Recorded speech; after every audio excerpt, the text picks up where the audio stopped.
সেইখানেই কিন্তু রাজ্য যার পাসপোর্ট ইস্যু হচ্ছে তার ব্যাকগ্রাউন্ড আপনি নিজের পাসপোর্ট বানাবেন চলে যাবে লোকাল থানায় থেকে ফোন করে আপনাকে ডাকবে। আজকের ইস্যুটা নিয়ে কি তোমার বক্তব্য এবং কেন এখানে আজকে আমরা জড়ো হয়েছিলাম এটা নিয়ে? দেখুন, আমি পশ্চিমবঙ্গবাসী। পশ্চিমবঙ্গের যদি বদনাম হয়, আমি রিসেন্টলি বাইরে গেছিলাম, পশ্চিমবঙ্গের বাইরে। সবাই বলছেন পশ্চিমবঙ্গে এত কেন পাসপোর্ট জালিয়াতির মধ্যে দিয়ে জঙ্গিরা এসে উপস্থিত হচ্ছে, এবং একে একে বহু মানুষের, সাধারণ মানুষের কাছ থেকে আমরা শুনলাম, তারা আমাদের রাজ্য দপ্তরে এসে অভিযোগ করছেন যে ইদানিংকালে পাসপোর্টের জন্য অ্যাপ্লিকেশান করলে ইনভেস্টিগেশনের নামে এত সমস্যায় পড়তে হচ্ছে জেনুইন ডকুমেন্টস থাকা সত্ত্বেও, এবং বিশেষ করে পুলিশ ভেরিফিকেশানে সেটাও খুব ঝামেলায় পড়তে হচ্ছে।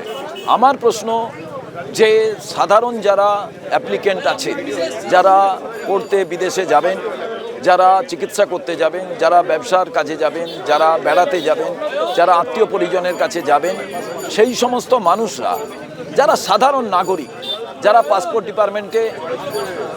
ডিপার্টমেন্টে যারা অ্যাপ্লিকেশন করেন তাদের পাসপোর্টের জন্য, এই পাসপোর্টটা তো সত্যিকারের তাদের ডকুমেন্ট যদি ঠিক থাকে তাদের পুলিশ ভেরিফিকেশান হবে। সেটাও যদি তাদের যে অ্যাড্রেস, সেই অ্যাড্রেস জেনুইন হয়, মানুষটি যদি জেনুইন হয়, তার বিরুদ্ধে যদি কোনো সেই রকম কোনো ক্রিমিনাল অফেন্স না থাকে, পাসপোর্ট পেতে তো অসুবিধার কারণ নয়।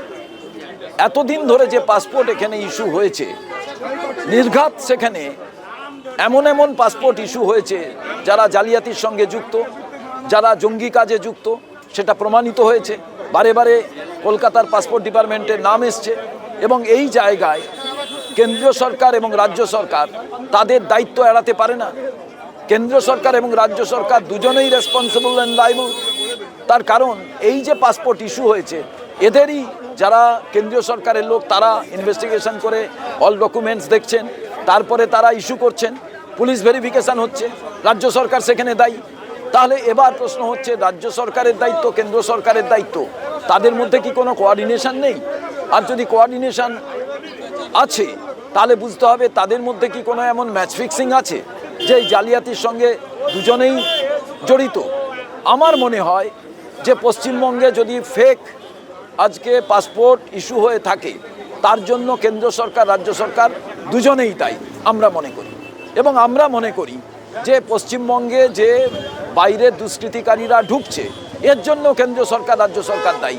কারণ বর্ডার সিকিউরিটি কেন্দ্রীয় সরকারের অধীনে, সেখানে যে বিভিন্ন জায়গায় প্রায় 600 কিলোমিটার, সেখানে কোনো রকমভাবে কোনো কাঁটাতারের বেড়া নেই, কোনো সেখানে পাঁচিল নেই।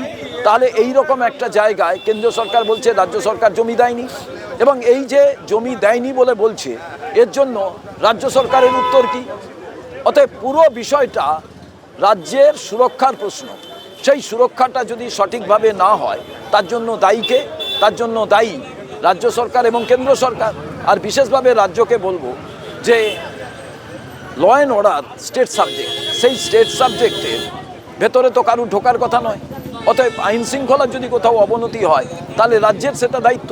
আর কেন্দ্রীয় সরকার, আপনারা এত সব দেখার পরেও আপনারা নিশ্চুপ থাকেন কি করে? আপনারা কেন্দ্রের, রাজ্যের সঙ্গে কেন আলোচনা করছেন না? আপনাদের নেতারা রাজ্যের নামে বদনাম করছে, সেখানে আপনাদের আইনানু যে সিদ্ধান্ত গ্রহণের বিষয়, যে রাজ্য কাজ না করলে সেখানে আপনাদের পদক্ষেপ করা উচিত, সেটাও তো করা হচ্ছে না। কিন্তু আমরা দেখছি, আমরা ভারতবর্ষের স্বাধীনতা মানুষকে দেওয়ার পর ভারতবর্ষের মানুষ যাতে বিশ্বের সব জায়গায় যেতে পারে, তাই জন্য যে নিয়মের মধ্যে পাসপোর্ট ভিসা, সেগুলোর ব্যবস্থা কংগ্রেস করেছে। আবার এতে জালিয়াতি হলে, সন্ত্রাসবাদী কাজ হলে, এনআইএ, সেটাও মনমোহন সিংয়ের আমলে আমরাই তৈরি করে দিয়েছি। তাই আজকে কংগ্রেস মনে করেছে সাধারণ মানুষ কোথাও যাতে তারা অবহেলিত না হয়, তারা আননেসেসারি কোনো রকম সমস্যায় না পড়েন পাসপোর্টের ক্ষেত্রে গিয়ে ভেরিফিকেশনের ক্ষেত্রে গিয়ে। সেই জন্যই কিন্তু আমাদের আজকের এই অবস্থান কর্মসূচি ছিল, বিক্ষোভ কর্মসূচি, ডেপুটেশন দুটো জেলার নেতৃত্বে, দক্ষিণ 24 পরগনা 1 এবং দক্ষিণ কলকাতা। আমরা রাজ্য কংগ্রেসের নেতারা সেখানে উপস্থিত হয়েছিলাম, আমরা বিক্ষোভে অংশগ্রহণ করেছি। আমরা কর্তৃপক্ষকে বলেছি আপনারা সজাগ থাকুন, সাধারণ মানুষ যাতে হ্যারাস না হয় সেদিকে নজর দিন। পুলিশ প্রশাসন আপনারা সঠিকভাবে ভেরিফাই করুন, কিন্তু অহেতু আপনারা পাসপোর্টটা ভেরিফাই করে দেবেন, জেনুইন তার অ্যাড্রেস, জেনুইন সমস্ত কিছু, তারপরেও টাকা না দিলে তোমার সম্পর্কে ভালো রিপোর্ট দেবো না, এ ব্যবস্থাটা যাতে না হয় এটাই আমরা আবেদন করি।